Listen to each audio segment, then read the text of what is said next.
The turkey was already on the table when my uncle said it. Not my father. Not my mother. My Uncle Gerald, my father's older brother, the one who had a loud laugh and louder opinions and had been appointed, somewhere along the way, as the family's unofficial voice for things everyone else was thinking, but had the basic decency not to say out loud. He was looking at me across the Thanksgiving table. I had just finished refilling the water glasses, which I had done because nobody else was going to do it, and I had spent enough Thanksgivings watching the water glasses stay empty to know that. And he said, with the particular smile of someone who thinks cruelty is charming, "Look at her, still playing the help." The table laughed. Not everyone. My cousin Maya looked uncomfortable, and my aunt on my mother's side studied her plate. But enough people laughed that the sound filled the room, and my father smiled the way he smiled when Gerald said something he agreed with but wouldn't have said himself. And my mother refilled her wineglass, and my sister Courtney didn't look up from her phone. I stood there with a water pitcher in my hand and smiled. The kind of smile you learn when you have been the punchline long enough that your face knows how to arrange itself automatically, without consulting the rest of you. "Somebody has to," I said, and went back to the kitchen. What nobody at that table knew, what I had not told my family, not because I was being secretive, but because they had never once asked what I was working on, was that in 6 weeks, the company I had co-founded and spent 4 years building was going public. The IPO date was set. The bankers were lined up. The prospectus had been filed. My name was on the cover page of a document that had been reviewed by the SEC, read by institutional investors across 3 continents, and was about to be projected on the screen of the New York Stock Exchange on a Tuesday morning in January. I refilled the water glasses. I brought out the rolls. I cleared the plates when people were done. And I thought, 6 weeks. To understand why that moment at the Thanksgiving table landed the way it did, you need to understand what the previous decade had looked like. I grew up in a family that had a very clear architecture of expectation. My father, Dennis Hartley, was a commercial real estate developer, successful in the regional way that produces a certain kind of confidence. The kind that comes from being the most accomplished person in every room you choose to enter. My mother, Sandra, ran charitable committees and social calendars and the particular machinery of upper middle class respectability that requires constant maintenance and produces no visible output.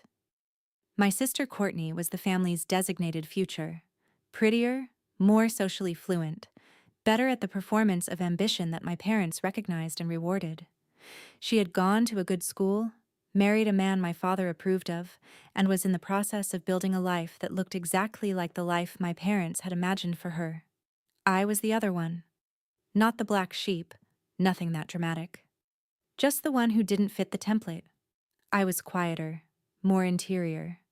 I had gone to a state school on a partial scholarship when my parents made clear that Courtney's private university tuition had stretched the budget, which I had accepted without complaint. I had studied computer science, which my father called a good practical choice, in the tone people use when they mean not impressive. I had moved to San Francisco at 23 with savings I had accumulated from 3 jobs I had worked simultaneously through college, and I had started building something. The something was a software company, a data infrastructure platform. I will spare you the technical details, but the short version is that we built tools that helped mid-sized companies manage and analyze their operational data without needing enterprise-scale budgets. It was not a glamorous product. It was not the kind of thing that generated headlines or made anyone sound exciting at dinner parties. It was, however, deeply useful, and useful turned out to be a better foundation than exciting. I co-founded it with 2 people I had met in San Francisco, Marcus, who was our CTO, and Diane, who ran sales and partnerships with a precision that still impresses me.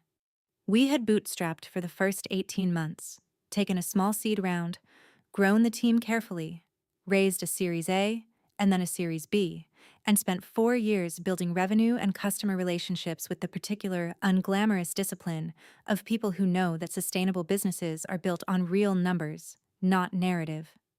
By the time I sat at that Thanksgiving table, with a water pitcher in my hand, we had 240 employees, Tiki, customers in 11 countries, and a revenue run rate that had attracted the kind of investor attention that leads to the conversation about going public. My family knew I worked in tech. They knew I was doing something with software. My father had once asked, at a Christmas dinner 2 years earlier, whether I was still playing around with that app thing. And I had said yes, essentially, because the explanation felt too large for the space he was offering it. I had stopped offering explanations. You learn, after enough dinners where your work is described as playing around, and your accomplishments are met with the brief nod reserved for things that don't quite register, to stop volunteering information into a vacuum.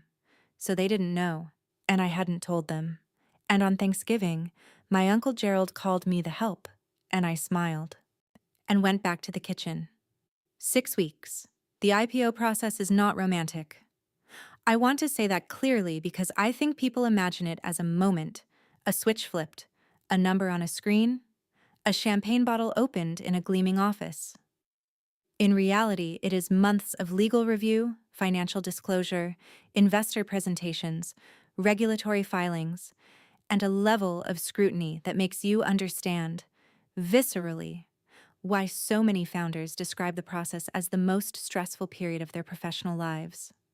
I had been living inside that process for 8 months by the time Thanksgiving arrived. My calendar was a series of back-to-back obligations, calls with the underwriting banks, sessions with our legal team, the roadshow preparation that would take me through 12 cities in 9 days presenting to institutional investors. I was sleeping less than I should have been. I was eating whatever was fast. I had not taken a full weekend off since August. I had been living inside that process for 8 months by the time Thanksgiving arrived. My calendar was a series of back-to-back obligations, calls with the underwriting banks, sessions with our legal team, the roadshow preparation that would take me through 12 cities in 9 days presenting to institutional investors. I was sleeping less than I should have been. I was eating whatever was fast. I had not taken a full weekend off since August. There was one evening in October, a Wednesday, around 9 p.m., when I was sitting in my office in San Francisco, going through the latest draft of our S1 filing with Helen, our CFO, marking passages that needed clarification before the SEC review. My phone lit up with a call from my mother. I let it ring, finished the paragraph I was on, and called her back 10 minutes later. She told me about Courtney's new kitchen renovation, the countertops she had chosen, the contractor who had been difficult, the way the finished product had turned out better than expected. She talked for 14 minutes. At the end, she said, "How are you doing, hun?" I said, "Busy. Work is good." She said, "That's great. Make sure you're eating." We hung up. I went back to the S1. I don't tell that story to make my mother a villain. I tell it because it was so ordinary, so completely unremarkable as a representation of the previous decade. She called. She talked. She asked the formality question. I gave the formality answer. And 14 minutes of kitchen countertops existed in the same universe as an SEC filing with my name on it, and neither of us knew both were happening simultaneously. And that was just Tuesday. That was just how it was. None of my family knew any of this. My mother called once a month, reliably, to tell me about Courtney's life, Courtney's house renovation, Courtney's husband's promotion, Courtney's new social circle in the suburb they had moved to. She would ask how I was at the end of the call, as a formality, and I would say, "Fine, busy, work is good," and she would say, "That's great, honey," and we would hang up. I did not tell her about the roadshow. I did not tell my father about the SEC filing. I did not mention, at any point during the months of preparation, that something significant was happening, because I had learned, no, over a decade of being the other one, that significance in my life was not a currency my family traded in. What I did instead was work. And wait. The roadshow was in December. 12 cities, 9 days. The particular blur of hotel rooms and conference rooms and investor meetings where you deliver the same presentation with the same energy and answer the same questions with the same precision regardless of whether it is the first meeting of the day or the 7th. I was good at it. Not because I was naturally performative. I'm not. I never have been. But because I believed in what we had built. And belief, when it is real and detailed and grounded in actual numbers, has a way of communicating itself without requiring performance. By the end of the roadshow, the book was oversubscribed. The bankers were pleased. Marcus sent me a voice message from San Francisco that was mostly incoherent with excitement. Diane called from New York, where she had been handling a separate set of investor meetings, and said, "We actually did it. We actually did it." I sat in a hotel room in Chicago on the last night of the roadshow and felt something I hadn't had time to feel in months, the quiet, settling weight of something that had been built slowly and carefully and against considerable odds, arriving at the place you had always believed it was heading. I thought about calling my mother. I picked up my phone. I put it back down. Not because I was being strategic, because I genuinely did not know how to have that conversation in a way that would land correctly. My mother would say, "That's wonderful, honey." My father would ask what this meant practically. Courtney would send a congratulations text with an emoji, and none of it would reach the thing that actually needed reaching. So I ordered room service. I read for an hour. I slept better than I had in months. The listing date was a Tuesday in January. The New York Stock Exchange. 8 in the morning, which meant 5 in the morning Pacific time, which meant I was awake at 4:30 in a hotel in Manhattan, with coffee I had ordered the night before, and a phone that was already buzzing with messages from people who knew what was happening. I want to tell you what it felt like to stand on that trading floor. Not the glamour of it, the noise and the screens and the particular choreography of a bell-ringing ceremony. I want to tell you what it felt like internally, which was quieter than I expected.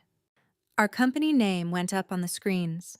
The ticker symbol we had chosen, 4 letters that Marcus had lobbied for and Diane had agreed to, and I had approved on a Tuesday afternoon 3 months earlier in a conference room in San Francisco, appeared on the display above the trading floor, and next to it, the opening price, and somewhere in the documentation visible on screens and in data terminals across the financial world, my name.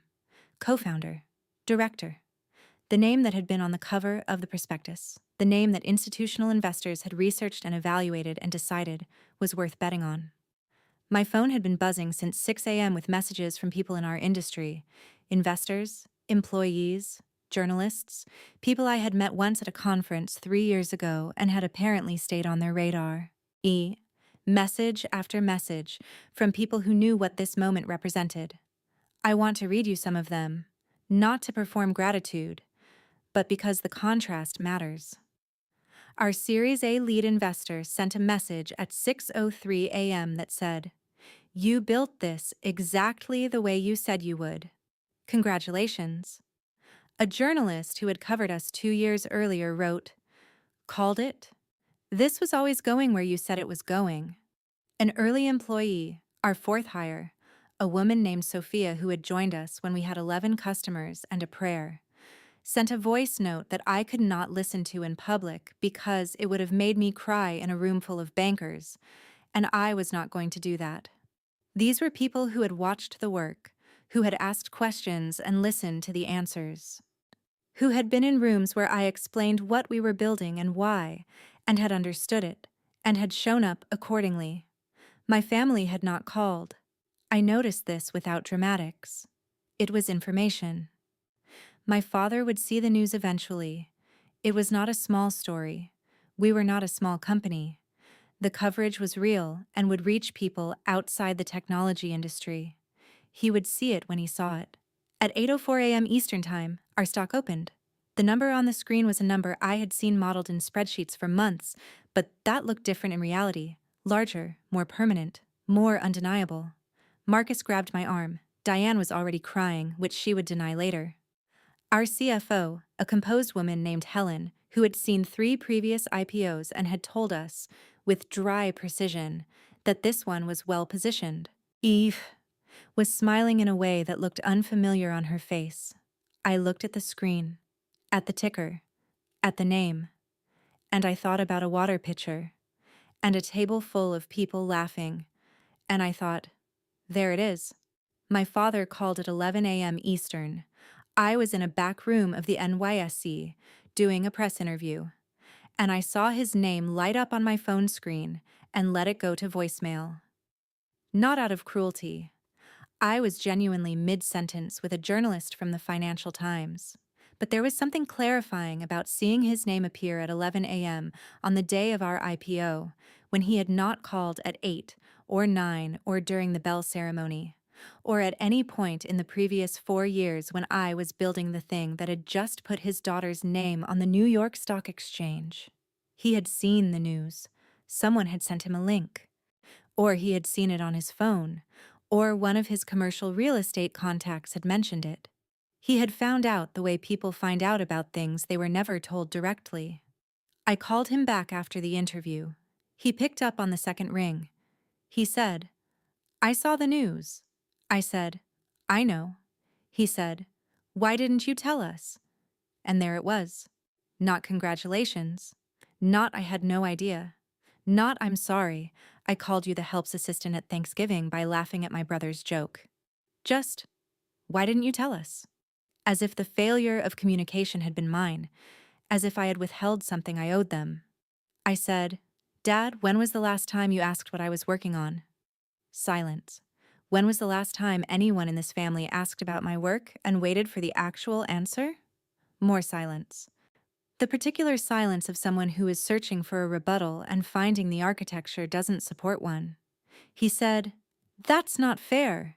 I said, "I'm not trying to be unfair, I'm telling you the truth. You called me playing around with an app. Uncle Gerald called me the help at Thanksgiving. Mom asks about my work for approximately 45 seconds before pivoting to Courtney. I stopped explaining because nobody was listening. He was quiet for a long time. When he spoke, his voice had changed. Less defensive, more careful.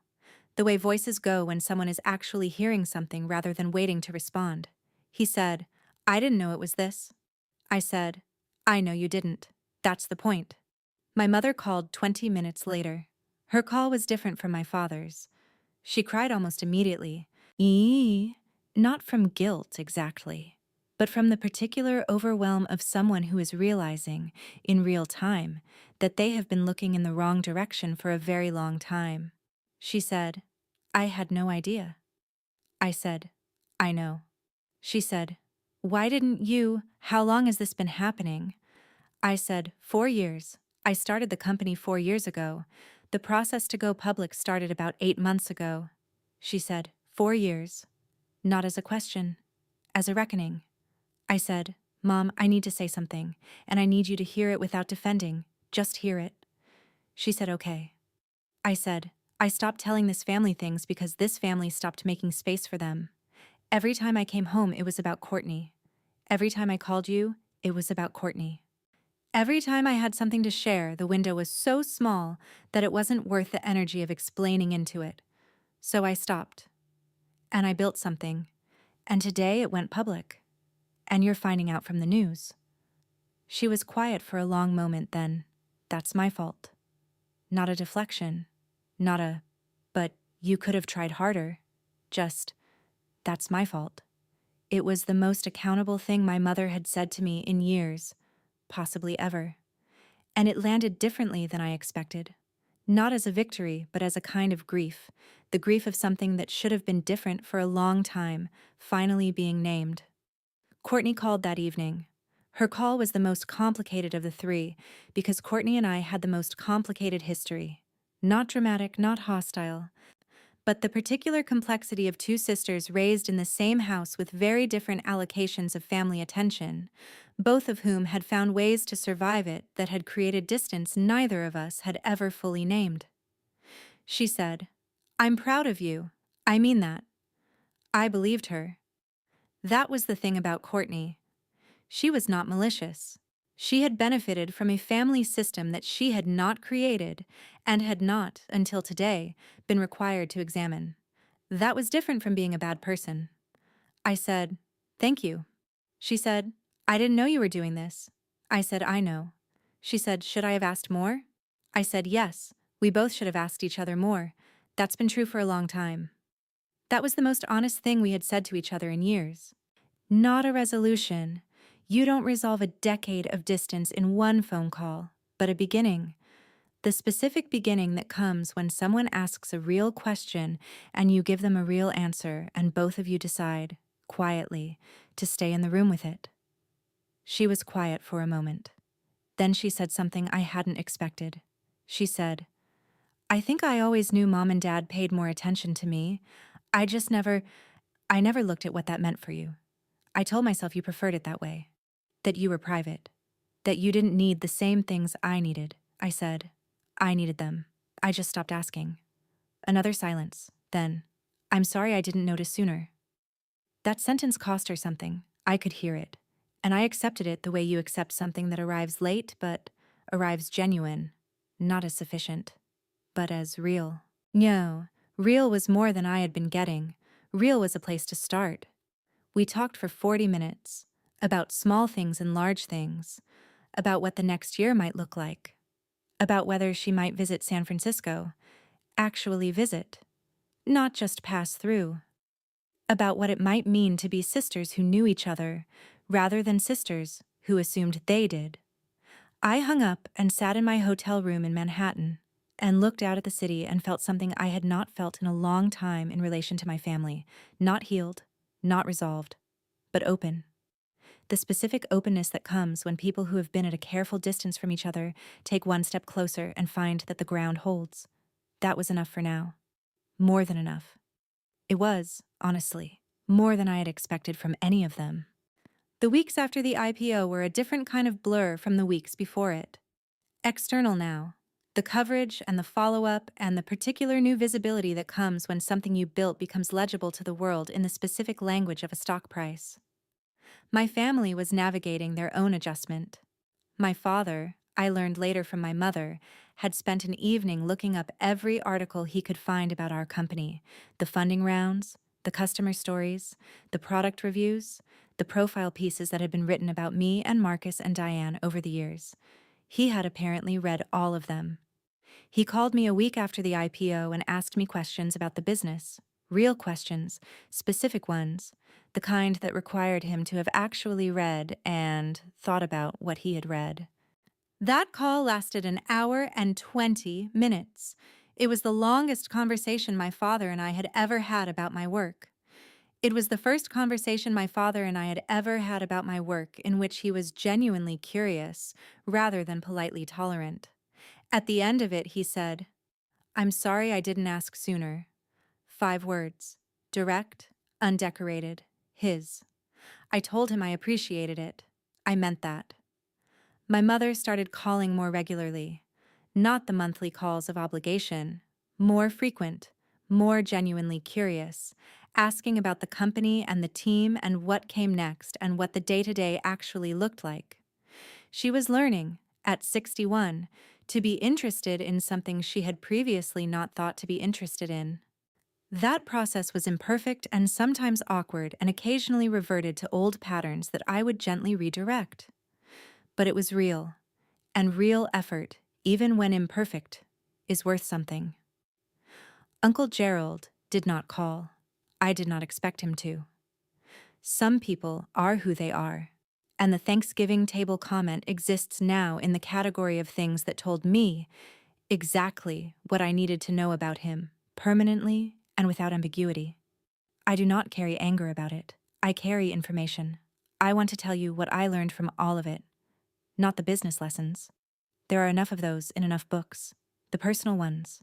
I learned that the people who dismiss you have no power over what you build in the hours they're not watching. Think about that for a moment. Every hour I spent building the company, every late night in the office. Why? Every weekend working through a product problem, every investor meeting, every difficult conversation with an employee, every decision that turned out right and every one that turned out wrong and taught me something.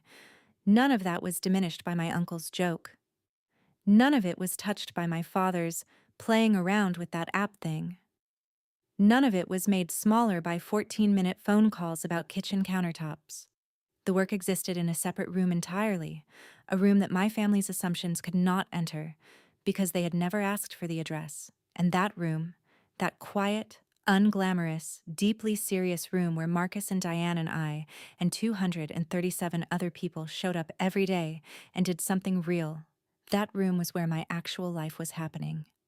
While my family watched Courtney's kitchen renovation and Gerald made jokes at the Thanksgiving table, I was in that room, building quietly, without asking for permission or attention or acknowledgement. I learned something else too, something I think is worth saying directly. The invisibility hurt. I want to be honest about that because I think there is a version of this story that presents the protagonist as someone who never needed her family's attention, who was purely self-sufficient, who built in isolation and felt nothing about the isolation. That is not true of me. There were evenings, more than I would like to admit, when I sat in my office after everyone else had gone home and felt the specific loneliness of doing something meaningful that the people who were supposed to know you best had no idea existed. That loneliness was real. It did not stop the work. But it was real. What I learned is that those two things can coexist. You can be hurt by your family's disinterest and still build something extraordinary. You can feel the absence of their attention and still show up every day for the work. The pain does not have to be resolved before the work can proceed, and the work does not erase the pain.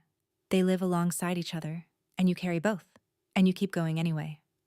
That, more than any business lesson, is what the last 4 years taught me. My family's disinterest in my work did not slow the work.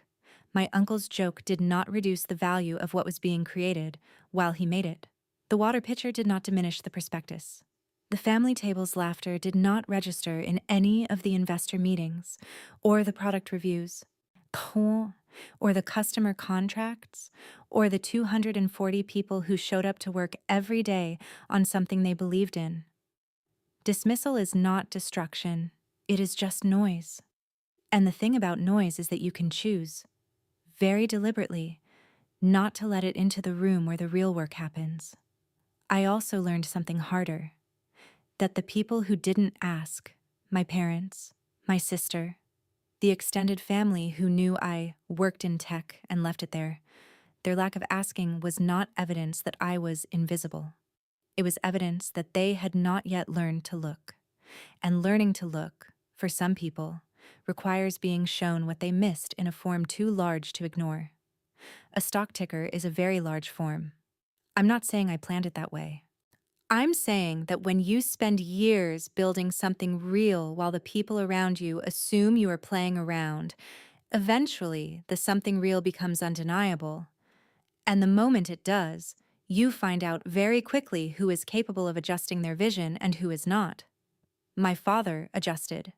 My mother adjusted. Courtney is adjusting. Gerald is not. But Gerald's vision was never something I was building for. I am still the person who refilled the water glasses. I still show up early and stay late, and do the work that nobody sees because it needs doing. That has not changed. What has changed is who gets to define what that means. Nobody calls me the help anymore. Not because I demanded it, not because I made a speech, but because the screen in New York showed them something their assumptions had not left room for. And sometimes, the most powerful thing you can do with the people who underestimated you is simply finish what you started.